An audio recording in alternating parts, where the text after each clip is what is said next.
Welcome back. Oh, on a day where we're trying to give even more information than today. It was actually a lot about joining communities, being a part of a community.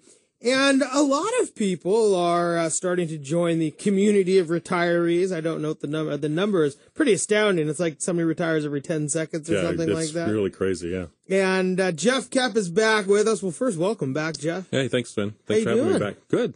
Good. You know, I wish it was sunny out like it was all weekend, but I'm good other than that. Yeah, yesterday was nice. It was gorgeous. Yeah. Well, we're not here to talk about the weather. Oh, shoot. Although, you know, you get to see it a lot here. Passion. And I want to just kind of hit on this because there are a lot of people who are going into this community of retirement, and a lot of them maybe aren't prepared or they haven't found people to help them prepare.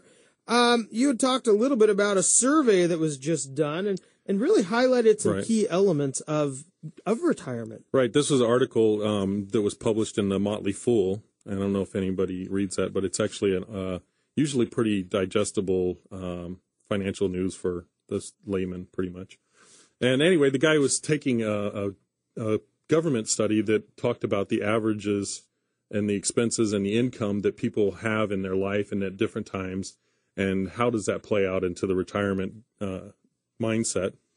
And that there was a lot of there was some truth to what people think, but there's a lot of things that may or may not be true. So, yeah, that was really the gist of the article, is that you may need less money in retirement than you think. I think that still might be a little bit false. Well, I think part of it would be how long you're going to live. So many people expect to live longer, too. Yeah, and so the study breaks it out by age, you know, like from age bracket to age bracket, you know, how much income and how much expenses did people have on average. The problem is that I noticed that at some point, like 20% of the college graduated group disappears out of the study. You know, when you get older for some reason, like either they all die or they just stop taking surveys at age 65. I don't know what they're... all the surveys are online and they can't figure out how to do them. I don't know. It's like all the college graduates just disappeared out of the study for some reason. But I think for the most part, we could take it as, you know, here's some averages that kind of exist over time. And what it really came down to is that retirees don't have enough income, that they spend every single ounce of money that they have in retirement, and that they just don't really have enough. I think that his statement was that you won't need as much as you think you might, but in reality, he also says people will spend more if they have more.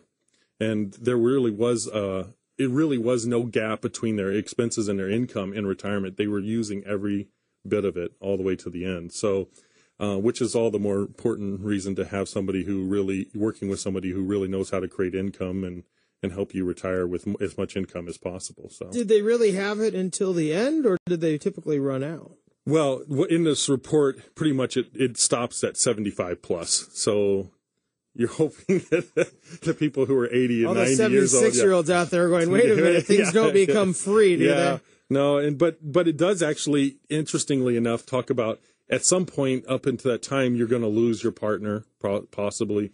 And so things become cheaper. And it says, you know, you lose about 30% of your expenses when you lose one of those people from your family. You will have less money. You will have less expenses because you don't have kids and families and college and trying to fund your Social Security and paying for, you know, 401ks. So just taking some of those expenses off the top, yes, you are going to need less money in retirement, but you will have less expenses in retirement as well. So, well, and I really like what some of these say. I mean, you eat less when you get older.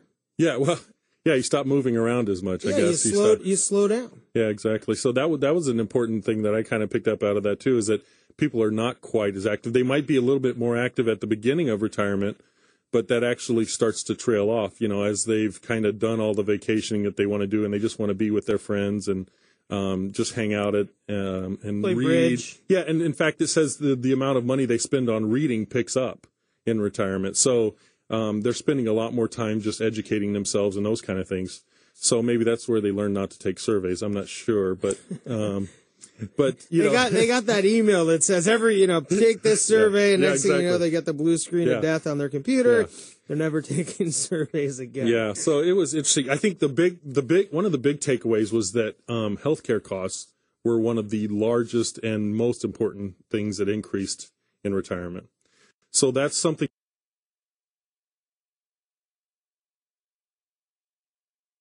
a lot of people tend to, when I'm meeting with them, almost semi-ignore. They think that life's going to go along the way that it has, and they don't really plan for their long-term care costs or their health care costs appropriately coming into retirement. They don't have a real long-term vision for like what that's going to cost or what that looks like, or that a long-term care facility on average is going to cost you about $75,000 a year. You know, I mean, it's going to cost you quite a bit. So those are all things that people don't quite take into calculation of like, oh, I've saved money. They think, oh, I have 75,000, but you got to eat too. Well, I mean, so there's a lot of those kind of things. You can retire in so many different ways too. Yeah. I mean, you can maintain a home in the greater Seattle area. You can move to Alabama for in a $50,000 house. I mean, there's so many different ways. That happens a lot, retire. actually. I have some clients who actually live here, sell their properties here, and move to like the Midwest, where the property values are much less and the cost of living is less, and all those kind of things. I think one of the interesting things in here too is that as you retire, and this is one of the things I think comes back as an important thing for those in the real estate industry, is that it is important to own a home, because it actually lowered the cost of living for most retirees. They would either pay off their home at some point and they would no longer have that expense, whereas people who didn't, had rent that kept increasing with inflation every year. So or they would have some other ongoing expense that costs them a lot of money. So I think that's an important takeaway, is own a home. I mean, right now it's a great time to buy a home, but I think it's one of those things that really is a value add for a retiree, is to be taking advantage of what's going on right now in the market. Get your financial situation straight, get your house straight, get your debt ratios right, and get this stuff in line, because you're going to need it at some point, and why not take advantage of what the market's giving you today? So and we see it where you'd hope more people would take advantage of it. They want to retire in 10 years, but instead they're trying to minimize their monthly payments as opposed to getting rid of them. Right. Do you see that as well? I mean, if you pay off your mortgage, hey, guess what? You're not going to have a mortgage payment when you retire. Right. It seems to me that more people are just extending it out.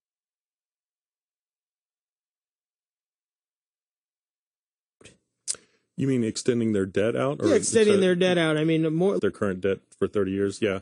I see that both ways. I mean, actually, your lifestyle is going to be a little bit of an indication of how much money you need. And maybe they're hoping that maybe they won't need to pay off the house, or they won't live that long, or they're not sure. But it tends to be that people do live that long. I mean, mortgages were designed to be till death kind of thing. So in reality, you should probably try to pay down your debt and clean up your debt table to get your expenses down as low as possible. So now, granted, there is some benefit for them in retirement as well, with having some tax deductibility on a mortgage payment against their other incomes. But already their incomes are so low in retirement, they're barely paying much anyway because of the style of income that they're receiving. It's either tax-free bonds or dividends, which are already taxed lower. So those things are all taxed at much different rate than normal income, which isn't going to be as beneficial anyway. So having your house paid off and taken care of by the time you get to retirement or soon thereafter will really help your retirement income streams quite a bit. We're here with Geoff Koepp with Atlas Financial and myatlasplanner.com. Geoff, we have to go to break here in just a minute, but so I guess it sounds to me like what you're saying is there's a lot of ways to retire without maybe needing as much income as you think. But at the same time, you might want somebody to take a peek at that without determining that on your own. Yeah, well, you might not just want to do it by accident or by default and just dealing with whatever shows up at retirement. You're like, well, I saved as much as I could, and this is what I got.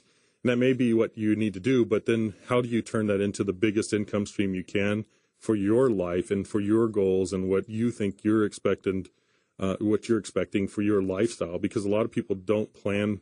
They plan by some rule of thumb. Even this guy says, yeah, maybe 70 or 80% is actually a good rule of thumb.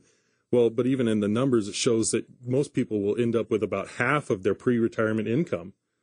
So if your expenses you better have expenses that are half of your pre-retirement income, or you're going to be in a bad spot. Yeah, and yesterday we talked about a little bit about how many people are in a bad spot, and maybe not so much in this area, and maybe plenty of people are in this area, but just nationwide. Yeah. There is it'll be very interesting. That's important too. What's kind of going on in the economy? There's a lot of people that are trying to reposition or refinance their mortgages or dealing with whatever to get their ship straight, because that is a big problem. And you got to get your expenses down so that you can save some money and be ready for retirement. Otherwise, you'll be in a really bad spot. Yeah. Well, Geoff, thanks so much for joining us. So we do have to go to break. And again, those numbers are so key, but it's not necessarily hearing what those numbers are. It's really about making a plan to reach a certain number, or at least understand what they mean. What for you, right? Yeah. Well, Geoff, thanks so much for joining us. We have to go to break. When we come back, Nick Lant's going to join us. You're going to like what he has to hear about the real estate market. We'll be right back.